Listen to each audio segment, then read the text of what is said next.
News కు స్వాగతం. ముందుగా హెడ్లైన్స్.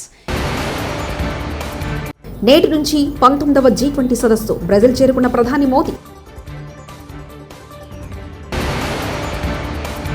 దిశ యాప్ చట్టం పనిచేస్తే మహిళలపై అఘాత్యాలు ఎందుకు పెరుగుతున్నాయి? అనిత.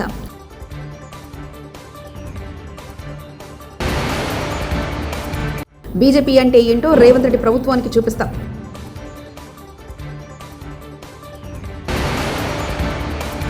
ఇంతకు తిరుపతి రెడ్డి ఎవరు? కేటీఆర్.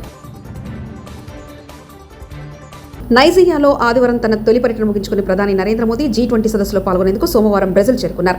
అక్కడికి చేరుకున్న తర్వాత G20 శిఖరాగ్ర సమావేశంలో పాల్గొనేందుకు బ్రెజిల్లోని రియో డి జెనీరోలో దిగినట్లు ప్రధాని మోదీ సోషల్ మీడియా ప్లాట్ఫామ్ ఎక్స్లో వేదికగా పేర్కొన్నారు. ఈ క్రమంలో సమ్మిట్లో చర్చలు, వివిధ ప్రపంచ దేశాల నేతల చర్యల కోసం ఎదురు చూస్తున్నట్లు చెప్పారు.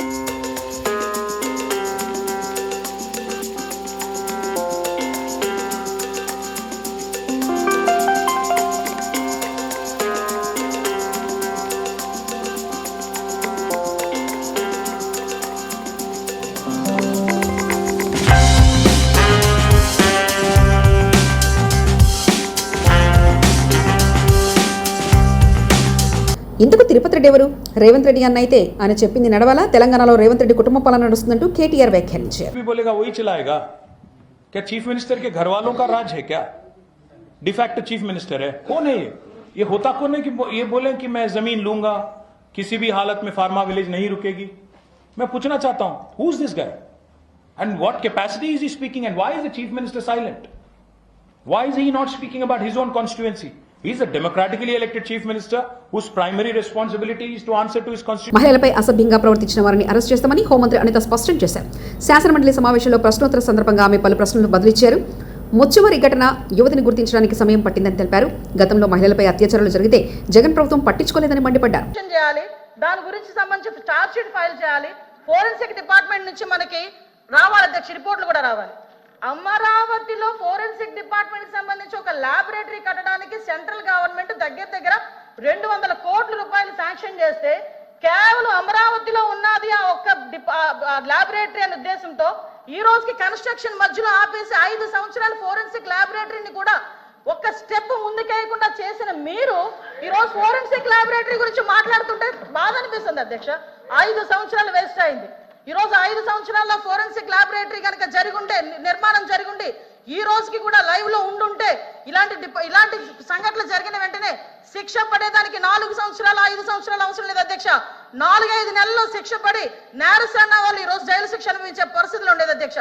ఆ రోజు జరిగిన ల్యాబ్సెస్ ఇన్ని మన దగ్గర పెట్టుకొని వాళ్ళ దిశ చట్టానికి 4 వీలర్స్ అన్నారు, 2 వీలర్స్ అన్నారు. ఎక్కడ ఉన్నాయి అధ్యక్ష? మంత్రి గారు ఒక్క విషయం వినాలి. ఇప్పుడు అడిగిన దానికి సమాధానం చెప్పండి. మీ ఒక్క ప్రశ్నకే అరగంట టైం తీసుకుంటే సభ నడపాలి కదా. మీరు క్లోజ్ చేయండి. అడిగిన దానికి చెప్పండి అధ్యక్ష. నాకు ఒక మాట, వీళ్ళందరూ క్వశ్చన్స్ వేశారు అధ్యక్ష. అధ్యక్ష నేను వాళ్ళు వేసిన క్వశ్చన్స్ కి బియాండ్ ఒక లైన్ కూడా లేదు. మీరు క్వశ్చన్ కి సమాధానం చెప్పండి, తప్పే లేదు. క్వశ్చన్ కి సమాధానం మీరు పూర్వపరాలు వర్తమానం అన్ని చెప్తేలాగా వన్ వర్డ్ ఆన్సర్ చెప్పలేం కదా. వాళ్ళు క్వశ్చన్స్ అడిగారు, మేము చెప్తున్నాము. కూర్చోండి అధ్యక్ష. చెప్పండి మంత్రి. 5 సంవత్సరాలు లా అండ్ ఆర్డర్ ఫెయిల్ అయింది, నిజంగానే ఫెయిల్ అయిందండి. శ్రీనివాస్ గారు కూర్చోండి. శ్రీనివాస్ గారు కూర్చోండి. కూర్చున్నారంటే ఇంక నిజంగానే ఫెయిల్ అయింది. కూర్చోండి. మేడం చెప్పండి. మాట్లాడుతున్నారు అధ్యక్ష. ఇది కాదు, సభ్యత కాదు. నేను సమాధానం చెప్తున్నాను ఒక మంత్రిగా. వాళ్ళు క్వశ్చన్స్ అడిగారు, చెప్తున్నాను అధ్యక్ష. ఇంకా అధ్యక్ష, ఈ రోజు మహిళల గురించి మాట్లాడటం అన్నది భాష గారు అయిన తర్వాత మాట్లాడదు. మేడం గారు చెప్పిన తర్వాత నేను మీకు మేడం మీరు చేతితో మాట్లాడండి. చాలా అనకూడదు కాబట్టి నేను ఆగుతున్నా. ఇప్పటి వరకు సభ్యులు అడిగిన క్వశ్చన్స్ ని దాటి నేను ఒక్క లైన్ ముందుకెళ్ళానేమో మీరే చెప్పండి. సభ్యులు అడిగిన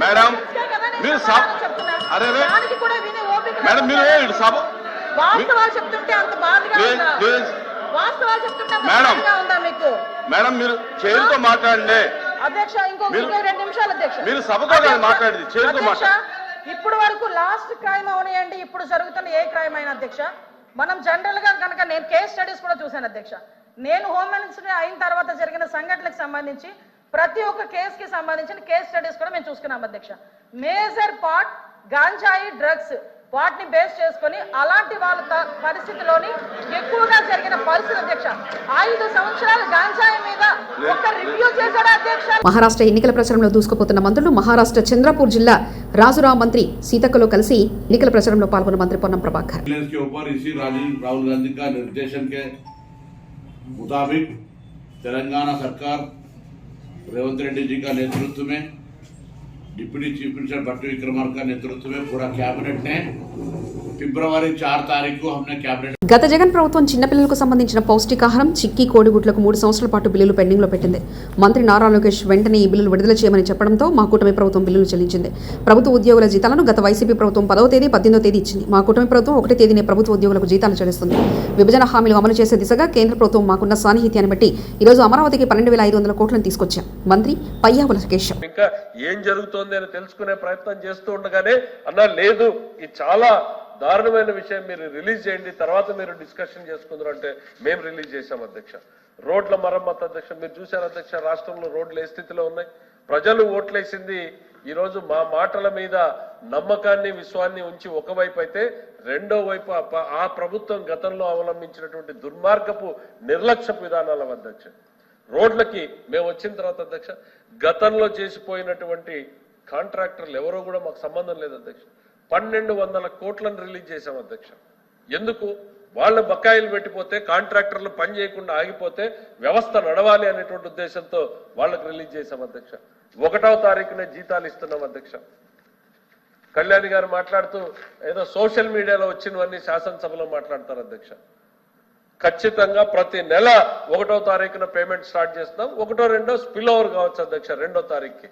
దాన్ని కూడా వీళ్ళు వెటకారం చేసేటువంటి ప్రయత్నం వస్తుందంటే నీకు మనస్సాక్షి ఎట్లా వచ్చిందంట. 10వ తారీఖు, 15వ తారీఖు, 18వ తారీఖు కూడా జీతాలు వేసినటువంటి పరిస్థితి గత ప్రభుత్వంలో ఉంది అధ్యక్ష.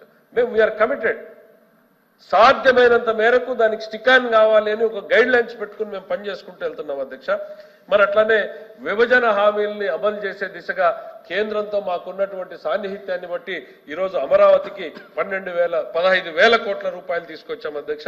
అమరావతికి 12,500 కోట్ల రూపాయలని తీసుకురావడం జరిగింది అధ్యక్ష. దీంతో పాటు కర్నూలు జిల్లా ఓర్వకల్లు, కడపలోని కొప్పర్తి పారిశ్రామిక వాడలకు 25,000 కోట్ల రూపాయల పెట్టుబడులు అధ్యక్ష. దాదాపు 75,000 నుంచి 1,00,000 మందికి ఉద్యోగాల్ని కల్పించేటువంటి ప్రాజెక్టులకు ఆమోదం కల్పించడం జరిగింది అధ్యక్ష. మరి 55,000 కోట్ల రూపాయల విలువైనటువంటి జాతీయ రహదారుల్ని శాంక్షన్ చేయించడం జరిగింది. ఇవన్నీ కేవలం 4 నెలల్లోనే అధ్యక్ష. మరో 70,000 కోట్ల రూపాయల విలువైనటువంటి రైల్వే ప్రాజెక్టుని మంజూరు చేయించడం జరిగింది అధ్యక్ష. ప్రకటనలు కాదు అధ్యక్ష. ఇవన్నీ కూడా పనులు ప్రారంభమయ్యే స్టేజ్కి వచ్చాయనేటువంటిది చెప్తున్నాం అధ్యక్ష. BJP MP Etela Rajender, DK అరుణను అరెస్ట్ చేసిన పోలీసులు. కొడంగల్, లగచర్ల రైతులను పరామర్శించడానికి వెళ్తున్న బీజేపీ ఎంపీలు ఈటల రాజేందర్, డీకే అరుణ, ఎమ్మెల్యే ఏరెడ్డి మహేశ్వర్ రెడ్డిని మొయినాబాద్ వద్ద అడ్డుకొని నార్సింగ్ పోలీస్ స్టేషన్ కు తరలించారు పోలీసులు. జగన్ హయాంలో విద్యుత్ శాఖ 1,29,000 కోట్ల అప్పులు చేసింది. కూటమి ప్రభుత్వంలో విద్యుత్ వ్యవస్థ గాడిన పెడతాం. మా ప్రభుత్వంలో వ్యవసాయం కోసం ఉపయోగించే మోటార్లకు స్మార్ట్ మీటర్లు బిగించే ప్రసక్తి లేదంటూ మంత్రి గొట్టిపాటి రవికుమార్ అన్నారు. అదేవిధంగా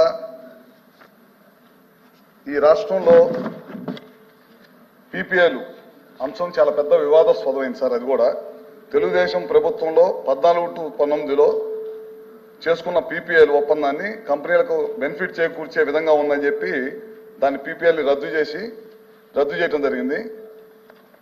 కేంద్ర ప్రభుత్వం ఈ పీపీఎల్ రద్దు చేయడం వల్ల ఈ రాష్ట్రానికి ఇన్వెస్ట్మెంట్స్ కానీ ఇన్వెస్టర్స్ కానీ దూరం అవుతారని చెప్పి పలుమార్లు మందలించినా సరే ఈ ప్రభుత్వం పెడచెవిన బట్టి ద్వారా వెళ్ళిపోయింది. అందుకని చెప్పి 2019లో నుంచి కంపెనీల పేమెంట్లన్నీ కూడా నిలిపివేసినాయి సార్. నిలిపేయటం వల్ల కేంద్ర ప్రభుత్వం, కేంద్ర మంత్రి కూడా లాస్ట్కి ఆంధ్రప్రదేశ్ రాష్ట్రానికి లెటర్ రాసి ఈ పీపీఎల్ రద్దు చేయొద్దు, రద్దు చేయటం వల్ల ఇన్వెస్టర్స్ దూరం అవుతారు, ఈ రాష్ట్రానికి విద్యుత్ సంస్థ చాలా పెద్ద ఎత్తున దెబ్బతినిద్దని చెప్పి పలుసార్లు మందలిచ్చినా సరే ఈ ప్రభుత్వం పెడచెవిన పట్టడం వల్ల ఈ రాష్ట్రానికి చాలా పెద్ద ఎత్తున నష్టం జరిగింది. 1 మెగావాట్ కూడా కొత్తగా కరెంటు ప్రతి సంవత్సరం 6 నుంచి 7% వినియోగదారుల సంఖ్య పెరుగుతూ ఉన్నారు. కానీ గడిచిన 5 సంవత్సరాల్లో 1 మెగావాట్ ఉత్పత్తి కూడా ఈ ప్రభుత్వం కొత్తగా తీసుకురాలేదు. ఎందుకంటే ఈ రాష్ట్రం అంటే భయభ్రాంతులకు గురైపోయారు. ఒక్క ఇన్వెస్టర్ కూడా వచ్చి ₹1 కూడా ఖర్చు పెట్టలేని పరిస్థితి ఉంది. అందువల్ల చాలా పెద్ద ఎత్తున ఈ రాష్ట్రం విద్యుత్ సంస్థ చాలా పెద్ద భారం మోయాల్సి వచ్చి కంపెనీ విద్యుత్ వ్యవస్థ మొత్తం కూడా దెబ్బతింది సార్.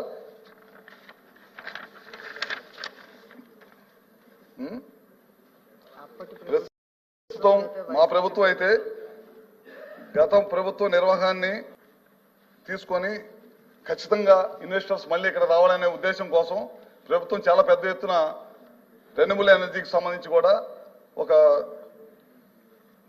పాలసీ తయారు చేసి దాని ద్వారా ఇన్వెస్టర్స్ రావాలి, ఈ గవర్నమెంట్కి ఇన్వెస్టర్స్ రావాలనే దానికోసం చాలా పెద్ద ఎత్తున సంస్కరణలు తీసుకొస్తాం సార్. ఖచ్చితంగా దీని మీద మళ్ళీ విద్యుత్ వ్యవస్థని గాలిలో పెట్టి ముందుకు తీసుకెళ్తామని చెప్పి ఈ ద్వారా తెలియజేస్తా ఉన్నాను. అదేవిధంగా రాంభూపాల్ రెడ్డి గారు టవర్స్ అవసరం లేకుండా టవర్స్ పెట్టారని చెప్పి చెప్తా ఉన్నారు. అవసరం లేకుండా కాదు సార్, కొన్ని చోట్ల అవసరమైన చోట టవర్స్ తీసుకోవడం జరుగుతుంది. ఒకవేళ అవసరం లేకుండా ఎక్కడన్నా టవర్స్ పెట్టుంటే కనుక వాటిని ఇమీడియట్ గా పరిశీలించి అవసరం లేకుండా టవర్స్ పెట్టి ఓన్లీ కేవలం కాంట్రాక్ట్ లో బెనిఫిట్ చేయడం కోసం కనుక ఏదైనా పెడితే అట్లాంటి వాటి మీద ఇమీడియట్ గా చర్యలు తీసుకుంటారు. కర్నూలులో ప్రముఖ సినీ నటుడు బ్రహ్మానందన్ సందడి చేశారు. కర్నూలులో నూతనంగా ఏర్పాటు చేసిన ఓ టీ షాప్ ను ఆయన ప్రారంభించారు. ఆయన చూసేందుకు అభిమానులు పెద్ద సంఖ్యలో తరలివచ్చారు.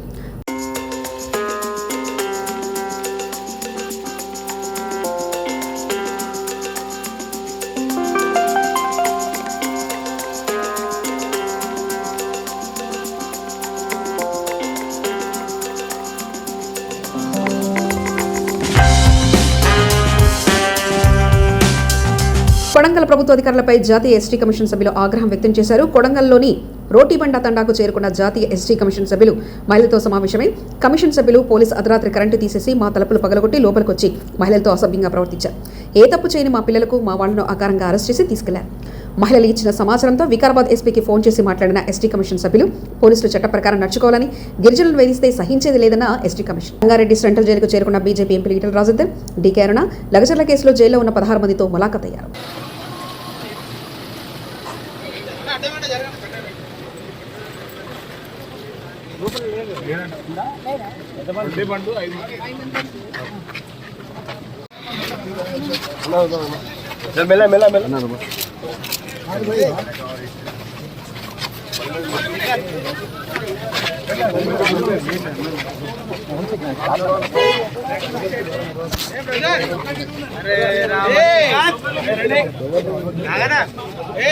కాంగ్రెస్ బీఆర్ఎస్ పార్టీలపై కేంద్ర బొగ్గు గనుల శాఖ మంత్రి జి కిషన్ రెడ్డి సంచలన వ్యాఖ్యలు చేశారు.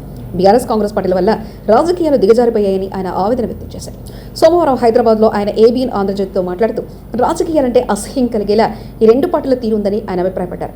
అయితే తెలంగాణ సమాజం దిగజారుడు రాజకీయాలను సహించదని ఈ సందర్భంగా ఆయన స్పష్టం చేశారు. గతంలో బీఆర్ఎస్ పాలన ఎలా ఉందో ప్రస్తుతం కాంగ్రెస్ పాలన అలానే ఉందన్నారు. బీఆర్ఎస్ బీజేపీలు ఒకటేనంటూ చేసిన వ్యాఖ్యలపై మంత్రి కిషన్ రెడ్డి మండిపడ్డారు. కాబట్టి అది కూడా దృష్టిలో పెట్టుకొని ఆ నియమాలను కూడా మీకు అందరికి ఇప్పటికే పంపించారు. నేను అవన్నీ కూడా రిపీట్ చేయదలుచుకోలేదు. కాబట్టి ఆ రకంగా ఈ యొక్క ఎన్నికలు పూర్తి చేయాల్సిందిగా మీ అందరినీ కోరుకుంటున్నాను. ఇకపోతే మన మండల స్థాయిలో వేసే కమిటీలు కూడా ఇప్పటి నుంచే ప్లాన్ చేయాల్సిన అవసరం ఉంది. ఎవరైతే సమయం ఇచ్చి తిరగగలుగుతారో, ఎవరైతే అందరినీ కలుపుకొని పోగలుగుతారో, ఎవరైతే రానున్నటువంటి స్థానిక సంస్థల ఎన్నికల దృష్ట్యా ఆ యొక్క మండలాలలో పార్టీని సంస్థాగతంగా పటిష్టం చేయగలుగుతారో, మీరందరూ పెద్ద మనసుతో ఆలోచన చేసి మండల కమిటీలకు ఇప్పటి నుంచి ఆలోచన చేయండి. మనం అందులో ఏ రకమైనటువంటి వ్యక్తిగత ఇష్టాయిష్టాలు చూడకుండా మండల కమిటీలు, మండల స్థాయిలో ఉన్నటువంటి మోర్చా కమిటీలు పూర్తి చేయాలి. కాబట్టి ఇవన్నీ పూర్తి చేయాలంటే తప్పనిసరిగా క్రియాశీలక సభ్యత్వము మండల స్థాయిలో పూర్తి కావాలి. ఈవెన్ మండల ప్రెసిడెంట్ బాధ్యత తీసుకొని పనిచేయాలి. నేటి నుంచి 19వ G20 సదస్సు బ్రెజిల్ చేరుకున్న ప్రధాని మోదీ.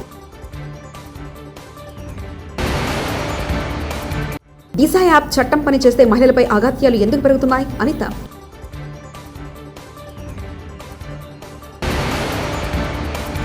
బీజేపీ అంటే ఏంటో రేవంత్ రెడ్డి ప్రభుత్వానికి చూపిస్తాం.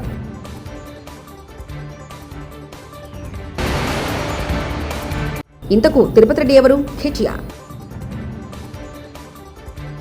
ఇవి బులెటిన్ విశేషాలు.